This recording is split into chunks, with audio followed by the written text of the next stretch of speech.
Size of n plus 1 by second item. B দিয়ে লিখতেছি first quartile. কি quartile লিখতেছি বলতো? কি লিখবো বলতো? First quartile. ফার্স্ট কোয়ার্টাইল এটাকে আমরা কি দিয়ে প্রকাশ করি বলতো? Q1 দিয়ে প্রকাশ করি। তাহলে এখানে কি লিখবো বলতো? সাইজ অফ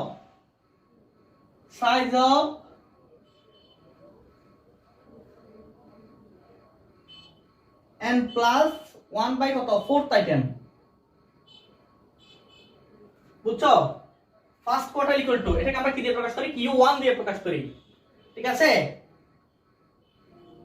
ফার্স্ট কোয়ার্টাইলকে আমরা Q1 দিয়ে প্রকাশ করি। Size of n plus 1 by fourth item.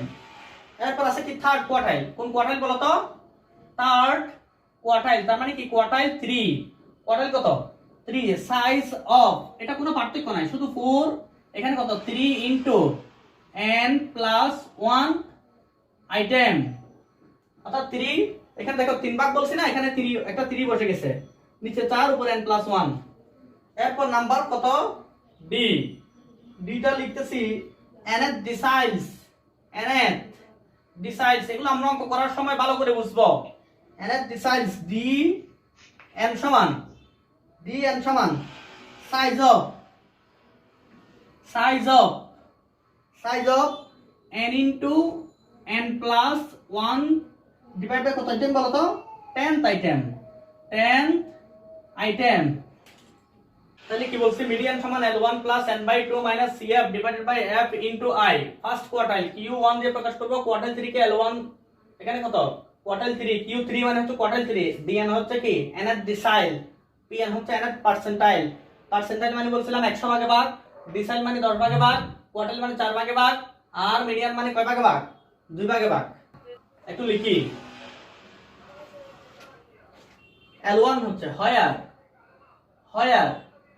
L1 equal to lower class limit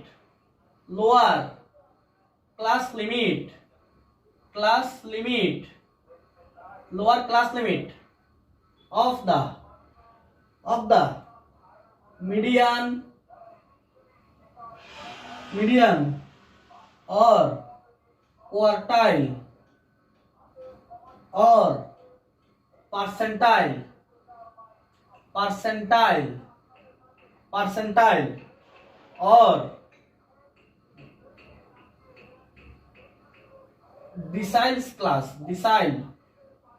or percentile or deciles class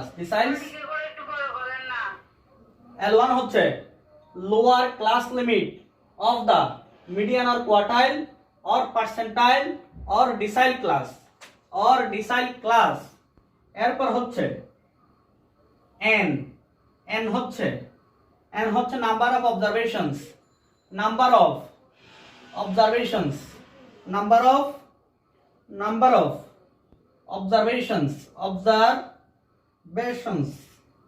BATIUNS number of observations. এরপর হচ্ছে CF cumulative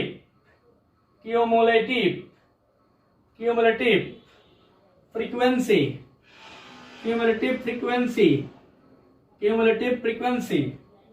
just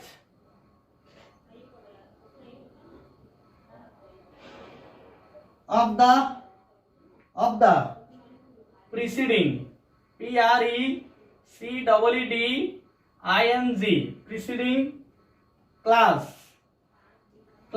of the median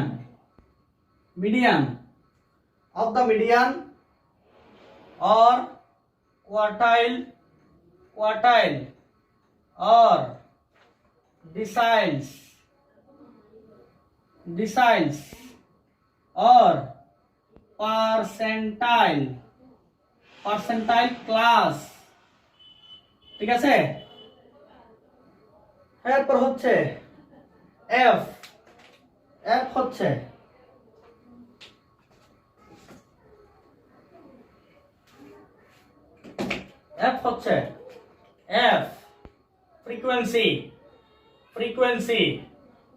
frequency of the median of the median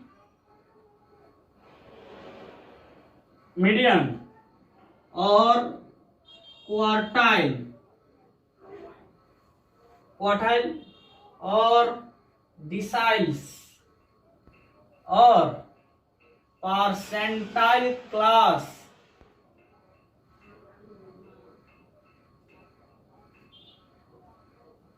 ঠিক আছে এরপর দেখো আরেকটা আছে না I এখানে কি আছে বলতো আই হচ্ছে ক্লাস ইন্টারভাল আই হচ্ছে কি বলতো আই অথবা সি এটা আই দিয়ে প্রকাশ করা যায় সি দিয়ে প্রকাশ করা যায় ক্লাস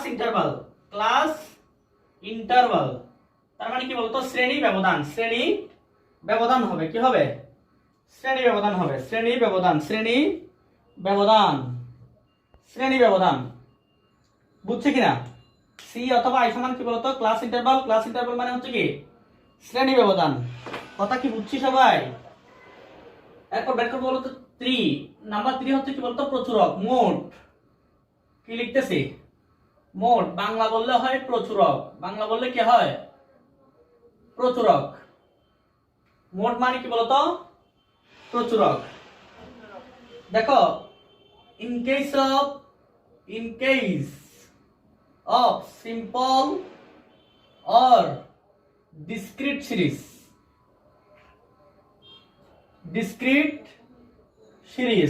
যখন in case of simple or discrete series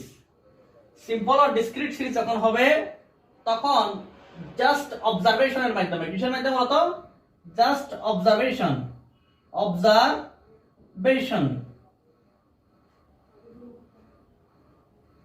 অর্থাৎ ডিটারমাইন করবা কিভাবে নির্ণয় করবা মোট নির্ণয় করবা তখন শুধুমাত্র দেখে নির্ণয় করবা কেন বলতো আচ্ছা সিম্পল আর ডিসক্রিট সিরিজ আমরা বুঝি মনে করো তোমার কি আছে কিছু আমরা মনে করো 5 জন আছে 5 জন মানুষের গড়গুলো বয়স দেওয়া আছে একজনের দেওয়া আছে 17 বছর একজনের আছে 19 বছর একজনের 22 বছর একজন হচ্ছে 20 বছর একজনের হচ্ছে কত বছর বলো তো